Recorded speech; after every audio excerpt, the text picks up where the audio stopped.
That's what I like to hear. Another term for it, so it does fit in with this stuff. You guys want to talk? Yeah. A little bit about it? Yeah, I'll hand it over to Chris. Ask Flint if you wanted to talk. No, what's really cool is Chris and I are working on this game, Diablo, which you got to get. It's coming out soon.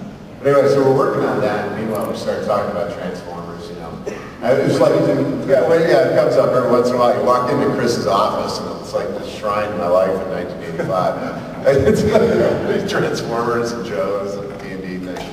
It's kind of like full circle, because when I first started on Transformers, I was working on designing games with Gary Gygax, who's the guy who created Dungeons and Dragons. And now I'm doing this with Chris. But I'd done one Bayformer game, but really hadn't had any ideas for Transformers, since I got done. Until Chris and I started talking. Before that, it's like the thought balloon would open up, there was nothing in it. And then all of a sudden, Chris started riffing ideas. I don't know what we can talk about, but actually exactly what we're doing. But all of a sudden, I got excited about these guys again. It was trying to rip into Transformers. Like Andy, are you comfortable with saying anything about the broad time frame? Yeah, why don't you say time period? Okay. Well, the story Flint and I started talking about, we kind of wanted to riff on, hopefully this isn't too gnarly, but just Prime. We're fascinated with Optimus Prime, and this scene Flint scripted in the animated movie all those years ago just hammered me as a kid. I've been chasing that scene, the big Prime Megatron fight, the death of Optimus Prime. It just rattled me as a kid. We started talking about Optimus, and this story started taking shape, and as we compared notes with Andy and got the download on kind of where the Transformers license is going for IDW, we kind of crafted a story that kind of happens millions of years ago. It's kind of the fall of the previous Autobot run civilization, Sentinel Prime, kind of a post Megatron origin. And tied into some of the events in Chaos Theory that's coming out in a couple months, definitely kind of set this thing up. But it's definitely kind of the fall of the previous corrupt yet shining era, the golden age of Transformers, really the beginning of the war era. We've all known, and kind of riffs on certain hooks from Megatron Origin. But I don't know how much we want to say, but it's kind of where all of this really slingshots Transformers into the future. We're kind of giving it that. A real nice photograph of the great moments of the past. So. Yeah. I mean, you don't write that much about the Golden Age. The Golden Ages are really good. It doesn't make for good stories. So we like writing about when things are falling apart. There's a lot of Optimus Prime drinking tea, as I recall. Exactly. Yeah. So just to underscore this, the guy that built World of Warcraft and the guy that was the head writer on the Transformers animated series are doing a comic with us. I hate to have Andy leave. I miss Andy as a friend and as a coworker, but he's leaving us these guys. He's leaving us Costa, Barber, and James Roberts. So if he had to go at any point, he's certainly going out on top with a hell of a lineup of folks coming up. So anyway, not to get model. We kept this purposely short on the slides because we thought, now we have a good half hour to have sort of an open forum, round table of, I invite anybody to ask any questions, any praise they might want to, shower in the sky, any non-praise. Anybody's welcome just to sort of voice whatever's on your mind. If you guys were looking to complain or insult Andy, this is your last chance. Yeah, I'm out after this, so bring it. Any questions from anybody? Yeah, would you like the water? Water. Yeah, water. That's the water. Thank you, Brian. Yeah, that's the first question. You got thimble size. You got a shot glass. Yeah, come on, feel free to line up and come up to the mic. Tim. Hey, Chris. I have a question about double-page splashes. I like them when I'm reading single-issue comics. When I'm reading trades, I don't like them as much, because something always gets lost. And I couldn't help but notice in two of the slides here of double-page slashes that Prime was right in the middle in one of them.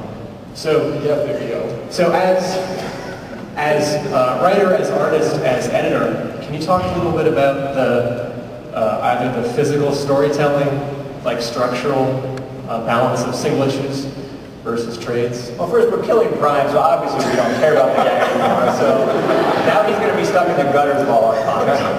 Honestly, if if this gives people a reason to buy the single issues, you know, I want people still buying single issues, and I understand the concern with gutters on trades and even on iPads where you minimize the size a bit of spreads, but I love double page spreads. Like, as an old comic guy, like, I love letting artists really strut his stuff and do their thing. And you know, there's times we built in borders around spreads, so you sort of split them in a trade, but different formats are going to lose different things, and personally, I love the idea of seeing double page spreads in comic books. Like, it's big, impactful scenes that I would hate to go away from just because some formats don't play to that as well. As a writer, in Transformers, I guess, you know, I don't know if I've ever, I did a double page spread once, page 2 and 3 of the first issue, but that was more of sort of a big iconic thing for Don to draw every single character and just sort of, you know, introduce all the characters all over again. I try and avoid them because I feel like they should be used sparingly and only when it's really important and when there's something really big happening. The Chaos is such a big event that we finally do some. I can't speak much to the composition because that's all Livio's department. So I just assume the artist is, you know, going to do what the artist does, and if there's any problem with gutters or anything, that's not my business. Yeah, no, I totally see your point on it. I think sometimes it's like when you're drawing the image, you know, like with one on Optimus Prime, he's kind of the center of it, you know, in the story and also in that, you know, the way he's directionally pointed at in that image. So sometimes it's hard to kind of think about, like, okay, when the book is open, what is he going to look like from that angle, you know? So, like, I try and, like, just create the best image and kind of have that in mind, but also, like, I don't know if it makes sense.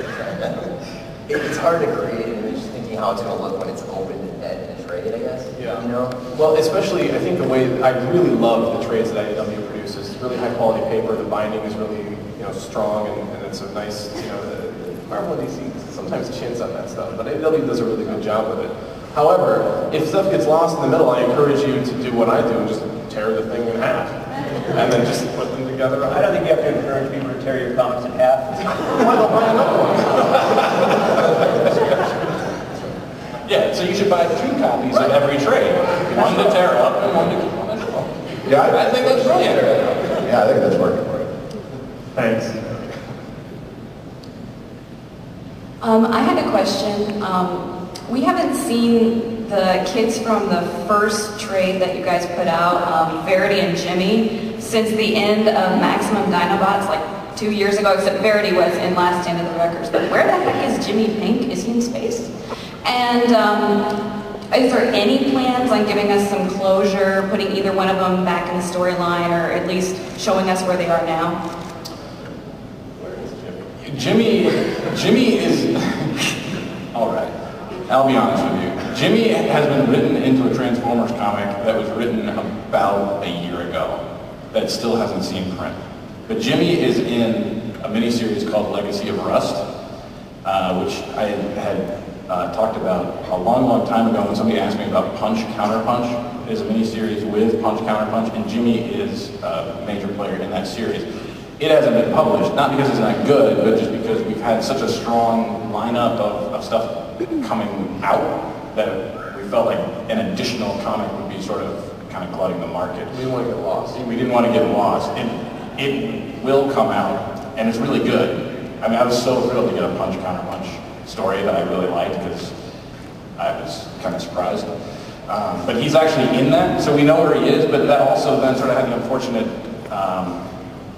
thing of sort of locking him out for the time being. But we know where he is. I think the best answer is the Transformers universe is so huge, there's so many characters, and there's really only one book. Sometimes there's 2, you know, there's a miniseries out as well, but you can't fit everything and everybody into the story, and if we tried, the stories would suffer. So Jimmy hasn't been forgotten, and he's going to come back, and I'm sure Verity will come back. I don't know if, I mean, you know, James wrote Verity into Last Stand of the Records, or James and Nick did, and so I don't know. I wish I could give you a better answer, but these characters aren't dead or lost or written out or forgotten. They're just, we haven't gotten them yet, but we will.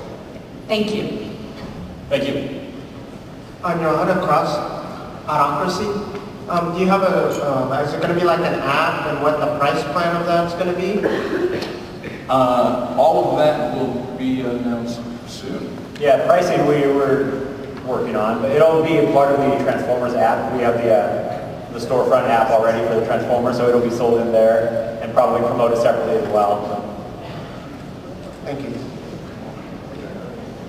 Will Optimus Prime stay dead after issue 125?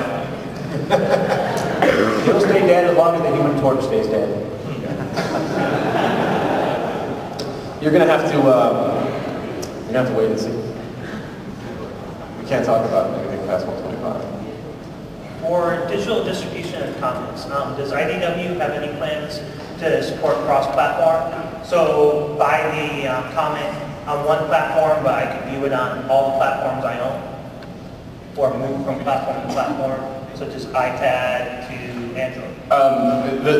The truth is that that's a business model that we haven't been able to make work because all of those different platforms have different business partners involved that take different sort of percentages and cuts of the profit. So it just hasn't been developed in such a way that we can sell it. Like basically, I mean, I'm making numbers up here, but we basically have to sell you at one price, the price of all of those things. So, if you're buying a comic for $1.99 right now, we'd have to charge like $9.99 for it because of all the different partners that are involved in all of those different platforms. And everybody takes a different piece of the pie.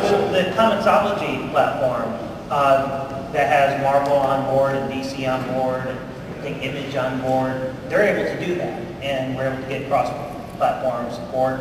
And new comics are like $1.99 each.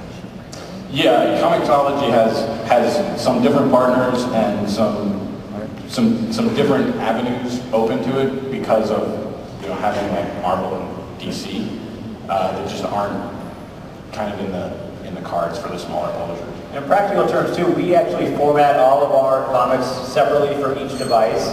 So some of the others are formatted one way and then they work across different platforms. And we actually go in and format them so they look the best and the highest quality on each separate device. So it's not as simple as just...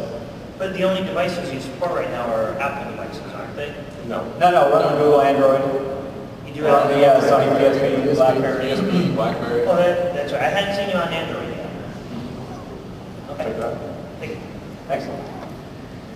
Hi. Given the great way you've been able to incorporate the Pretender, Gestalt, and now the Headmaster gimmicks, are there any plans to bring in themes around like Action Master or Target Master or later gimmicks like the Minicons and Cyber Keys? No. That's a question for the next editor. Yeah. Thank you. Hi guys, thanks for coming out today. Two real quick comments and then a question. First of all, it's awesome to have Flint writing in the Transformers universe again. Let's all take a moment to think about how awesome that is. Secondly, for those in the room that don't know the name Livio Ramondelli yet, you will know the name soon enough. He's awesome. Some friends and I have a pop culture website. We go to a lot of conventions in Southern California. We've been friends with this guy for a while, and you guys are geniuses for hiring him. Thanks, and man. I'm really excited about his future. Everybody, go by his table and check out his art. Even his non-Transformers stuff is awesome. My question is... You don't even need to ask a question. I hate to be this guy, but I have to ask. I'm an old school G1er and everything. What's the latest with Simon Furman and the possibilities of... Please hold all Transformers 81 questions until... No, really, I knew this was going to come up, and I was kind of surprised it didn't come up first. We came in this morning and there were flyers on our table about Transformers 81. So I know I've seen you guys online, I've seen everybody on Twitter, I've seen the petitions. And for people that don't know what we're talking about, there's a big push amongst the Transformer faithful to have us bring back, similar to the way we did G.I. Joe Real American Hero with Larry Hama, have Simon Furman come back and pick up where he left off in the Marvel series.